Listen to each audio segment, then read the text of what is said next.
Hello, everybody, and welcome back to BioSC 140 Human Physiology. This video is part 3 of the nervous system lecture. This is on exam 2. So we're going to start right where we left off in the slides.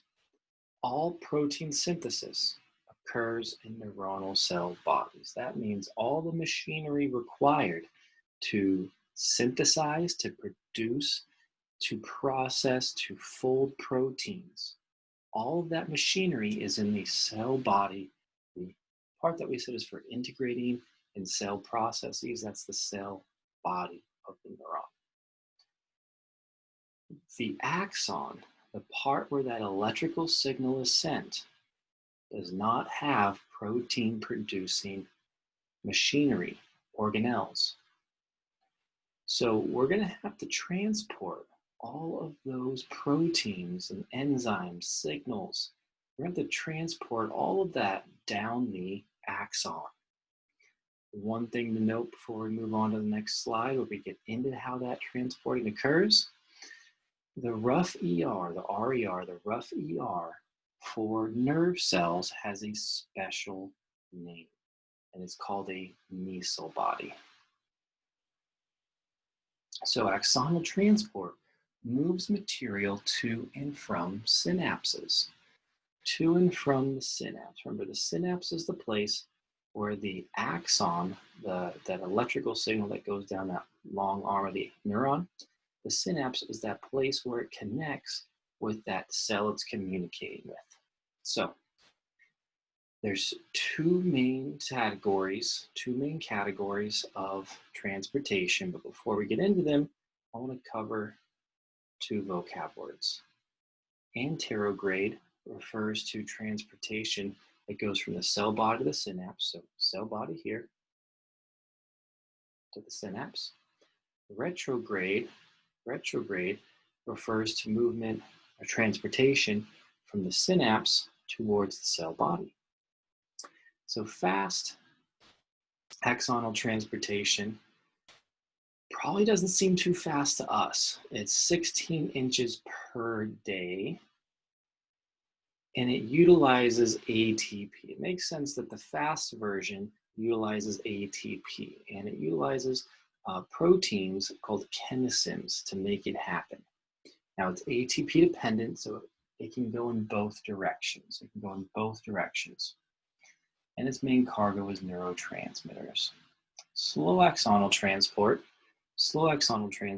is really slow. 2.5 millimeters a day, 0.1 inches per day. It's powered by pressure gradients that are already set up. It's exoplasmic flow.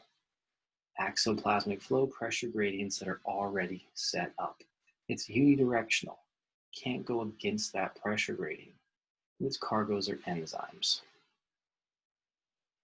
So this next part is one of the more challenging parts of this entire semester. Now, I only say this a few times all semester. I'm going to give you some specific study tips. But don't worry, we're going to get through this part. If you have any questions, just let me know. I'm here to help you. But this is what I recommend doing to get this next part down. It's going to take about 30 minutes of really intense focus the next 30 minutes. Once you're done with this part 3 video, I want you to take a short break, stretch, have some water, have some coffee, get a little food, walk around a little bit, get fresh, and then I want you to come back and look over your notes again. Over the next 3 or 4 days, I want you to look at your notes every single day and maybe even watch this video another time. This part takes repetition. To get it memorized and locked down. It's concept heavy and it's memorization heavy. Okay? Now, with that, a little preface, we're going to learn about the electrical signals in nerve cells and how they actually work. So A little background information. What is electricity? So electricity is the movement of charged particles. Electricity is the movement of charged particles. In this case, those charged particles are ions. So it's going to be the movement of ions. And it's going to be the movement of ions across the membrane of the neuron. We're going to have a situation where we have more negative charges inside of our neuron, more positive charges outside of our neuron. And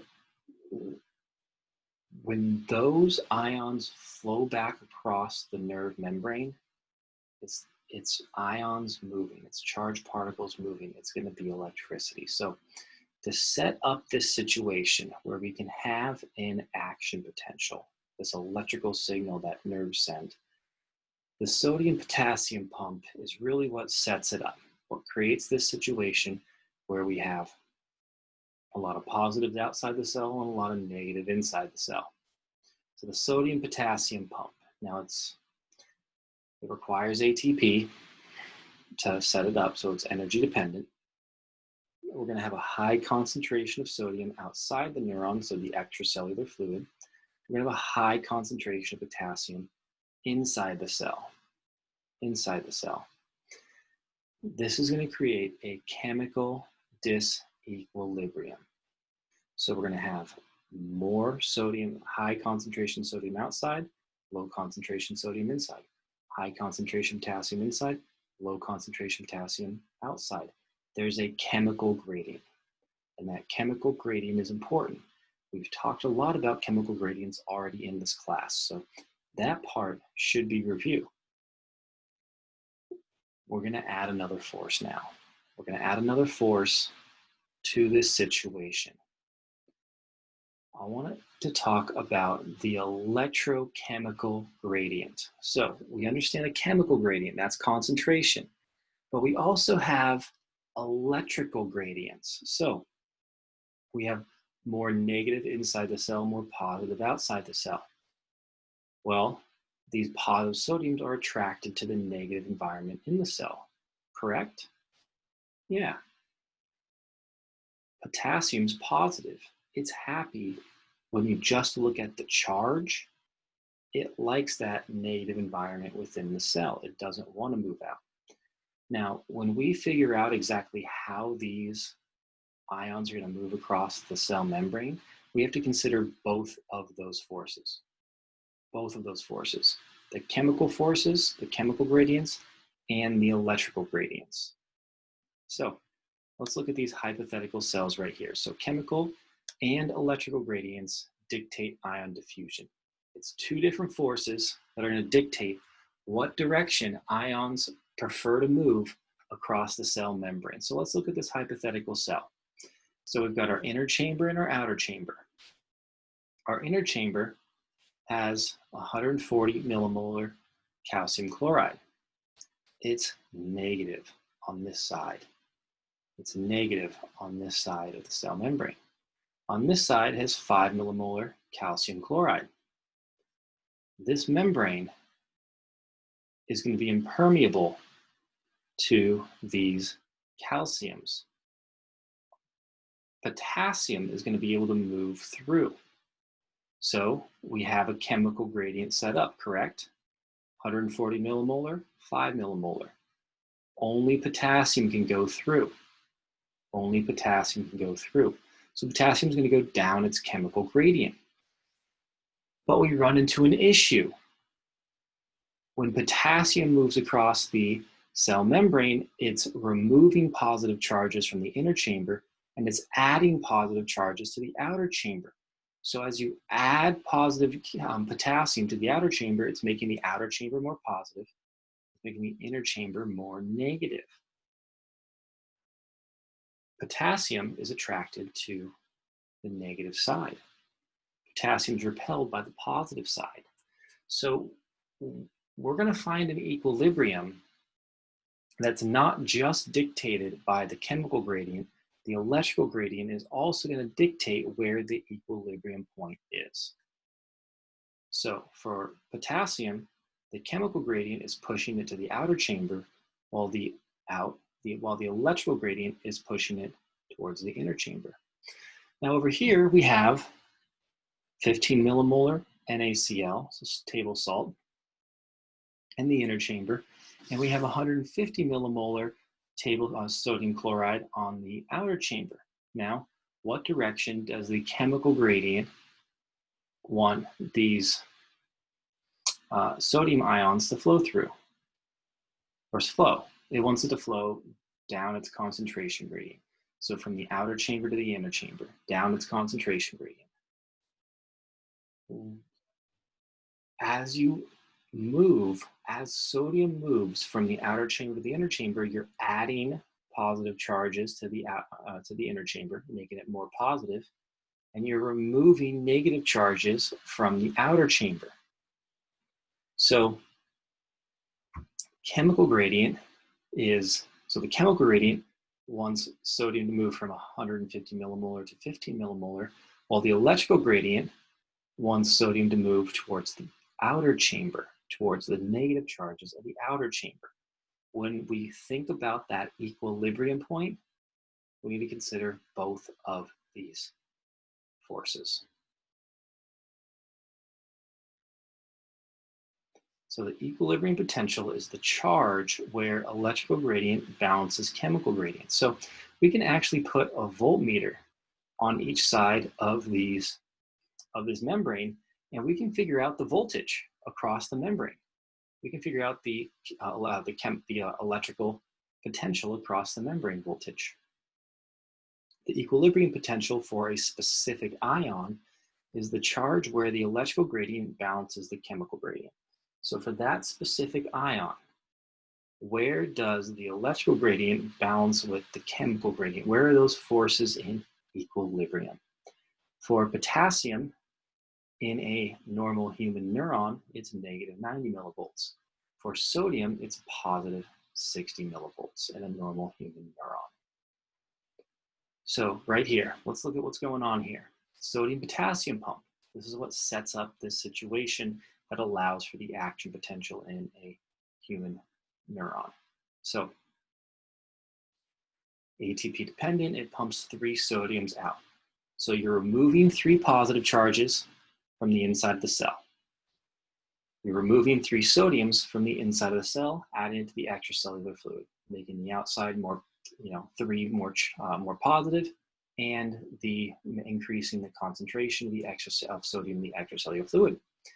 You're also moving 2 potassiums inside. So move 3 positive charges out, 2 positive charges in. That's a net decrease in charge within the cell, net gain in charge outside the cell. Also, you're increasing the concentration of potassium inside the cell. So high concentration potassium inside the cell, high concentration sodium outside the cell. We're then going to have a lot of what are called leak channels for potassium. So potassium is going to be pretty easy for potassium to flow out of the cell membrane into the extracellular fluid. Now there's still going to be high concentration inside, but there's relatively a high number that allow potassium to flow out. For sodium, there's relatively few channels for sodium to just flow back into the cell. So that's going to happen slower. Well, this is going to further keep positive charges on the outside of the cell. The membrane potential is the charge across the cell. So this is going to be when you put that voltmeter and you compare the outside of the cell to the inside of the cell. At rest, a neuron, the resting membrane potential for a neuron is going to be about negative 70 millivolts. You're going to have an electrical gradient and a chemical gradient, both pushing sodium into the cell. And you're going to have a concentration gradient pushing potassium outside the cell, but trying to keep an electrical gradient trying to keep potassium inside the cell.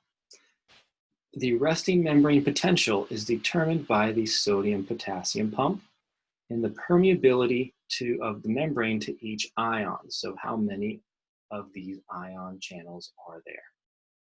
Neurons at rest is about -70 millivolts.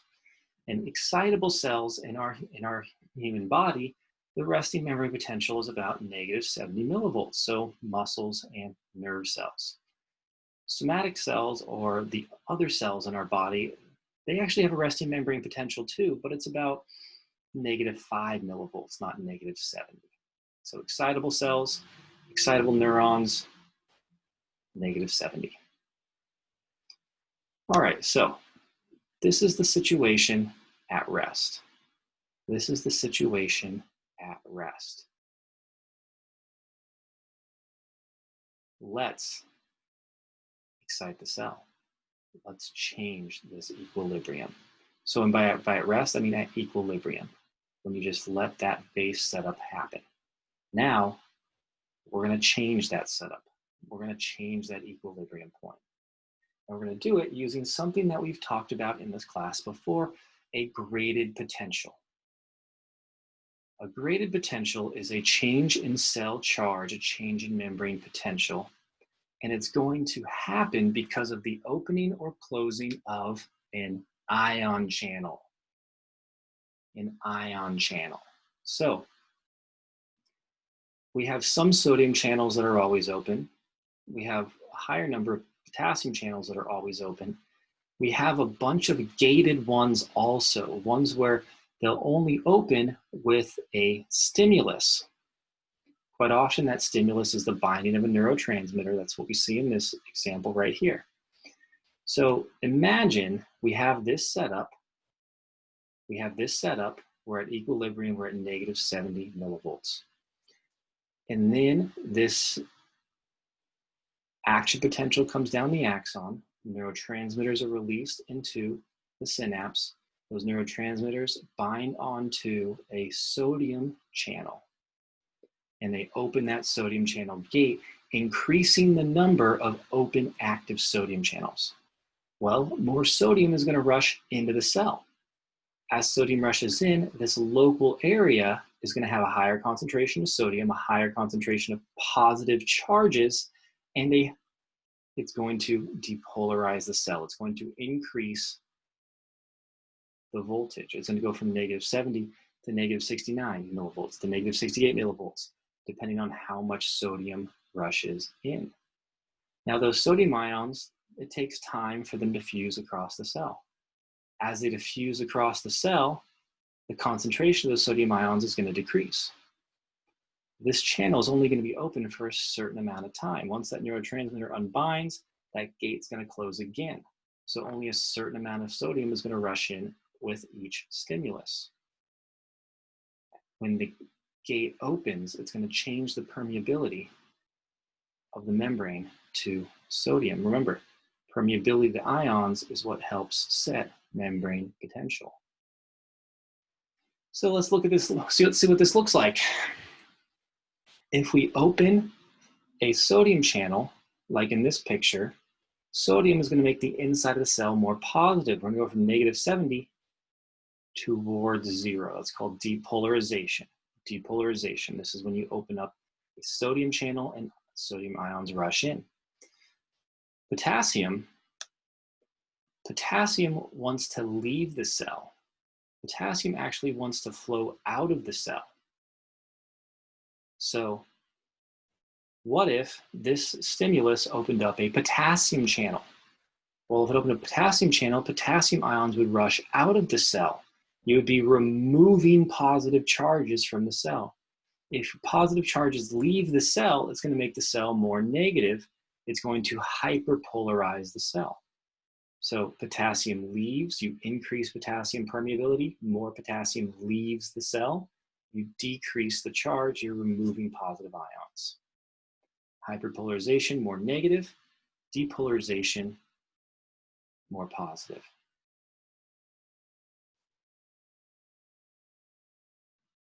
So this is graded potential. These are graded potentials, these local events. Now, How do graded potentials lead to an action potential? So an action potential is the potential that neurons are famous for, that the nervous system is famous for. It's what we've talked about before. It's that big electrical signal that's sent down the axon. So graded potentials come together, and when they have a large enough effect on the cell body, they will trigger an action potential. And they trigger an action potential when they cause the very beginning of the axon, called the trigger zone, to depolarize to -55 millivolts. So up here we showed how this is a local event and how its effect decays over time and space. If enough of these sodium channels open up and they cause enough depolarization for the cell to depolarize to -55 millivolts at this location, the trigger zone, the beginning of the axon, also known as the axon hillock, we'll get to that in a slide later, it will cause the action potential to happen, that long distance electrical signaling. So graded potentials decay with time and distance from the source. So let's look at this. Stimulus comes down, opens up a sodium channel. Sodium ions rush in. This voltage meter right here, right next to it, shows a high voltage change. It goes to -40. A little bit further down, we see that the voltage change happens a little bit later in time. We also see that it's of a less magnitude. It goes to -55 millivolts. Down here at this bottom voltage meter, the ions have had to diffuse to move a long distance. Its effect will be lessened, and its effect will be felt later on in time also. So this stimulus is not going to cause an action potential because at the trigger zone, its effect wasn't large enough to depolarize it to -55 millivolts. Decays with time, trigger zone, no action potential will be generated. If this stimulus is large enough that at the trigger zone, aka axon hillock, the beginning of the axon, if it depolarizes this part of the cell sufficiently, it will cause an action potential to happen. Magnitude depends on the strength of stimulus. So the graded potential is what changes these local charges in the cell body. The action potential is this large electrical signal that's sent down the axon. Graded potentials will come together. Remember, some of them are excitatory, meaning they're going to cause action potentials. Some are inhibitory, meaning that they're going to make it less likely that an action potential happens. Sodium channel opens, we get excitatory. Potassium channel opens, we get inhibitory. Those are all going to add together, and if we get to -55 at the trigger zone, boom, we get an action potential. All right, so before we get into the action potential, I'm actually going to break this up into more parts than I originally thought, because I think it's going to make it easier to study. So I'm going to pause this video here, rewatch it if you need to, look over the notes. I'll see you in the next video to go over action potentials. Email me if you have any questions.